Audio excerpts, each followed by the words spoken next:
Ibn Battuta was a renowned Moroccan scholar, explorer, and traveler who is widely regarded as one of the greatest travelers of all time. He was born in 1304 in Tangier, Morocco, to a family of Islamic legal scholars. Ibn Battuta was educated in Islamic law, and his family expected him to become a judge. However, his love for travel and adventure proved too strong to ignore. In 1325, when Ibn Battuta was just 21 years old, he set out on a pilgrimage to Mecca, which marked the beginning of his incredible journey across the Muslim world. He traveled extensively across North Africa, the Middle East, and Asia, spending over 30 years on the road. His travels were not only for adventure, but also to study Islamic law and visit the holy places of Islam. Ibn Battuta traveled by foot, camel, horse, and boat, often encountering dangerous and challenging situations. Nevertheless, he was able to overcome these obstacles and continued on his journey. He visited many of the great cities of the Muslim world, including Damascus, Baghdad, Cairo, and Mecca. He also traveled to Persia, India, and China, where he met with rulers, scholars, and ordinary people, and learned about their cultures, customs, and ways of life. Ibn Battuta's travel accounts provide a valuable historical record of the Muslim world in the 14th century. He wrote extensively about the geography, politics, and social customs of the places he visited, as well as his own personal experiences. His accounts are highly detailed, and provide a fascinating glimpse into the world of the 14th century. In his account of his journey to Mecca, Ibn Battuta described his encounter with a band of robbers who attacked his caravan. He narrowly escaped with his life, but his possessions were stolen. In another account, he described his visit to the city of Delhi, where he met with the Sultan Muhammad bin Tughlaq. The Sultan was known for his eccentricities, and Ibn Battuta was fascinated by his court and his behavior. Ibn Battuta's travel accounts have had a significant impact on our understanding of the Muslim world in the 14th century.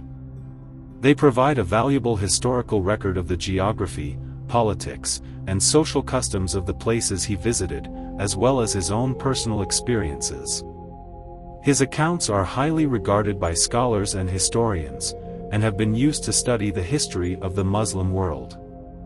After spending over 30 years traveling across the Muslim world, Ibn Battuta returned to Morocco in 1349. He was welcomed as a hero and was appointed as a judge by the Sultan of Morocco. However, he soon grew restless and decided to embark on another journey, this time across West Africa. Ibn Battuta's journey across West Africa took him to the city of Timbuktu, which was at the time a center of learning and trade. He also visited other cities and regions in West Africa, including Mali, Nigeria, and the Gambia. His accounts of this journey are highly regarded, as they provide valuable insights into the history and culture of West Africa. Ibn Battuta eventually returned to Morocco, where he lived out the rest of his life.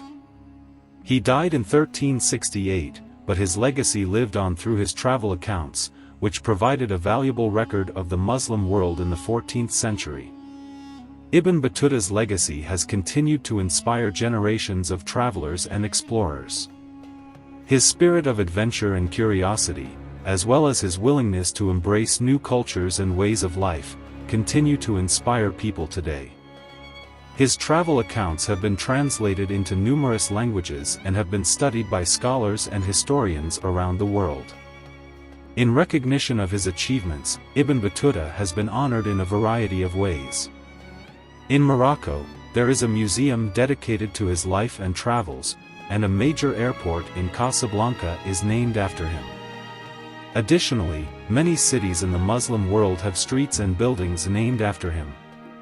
Ibn Battuta's impact is not limited to the Muslim world, as his accounts have been used to study the history and culture of many regions around the world. His writings have been studied by historians, geographers, anthropologists, and scholars of Islamic studies.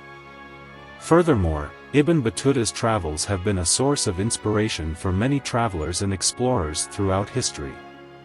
His accounts have inspired many to embark on their own journeys of discovery, and have helped to foster a greater understanding and appreciation of different cultures and ways of life.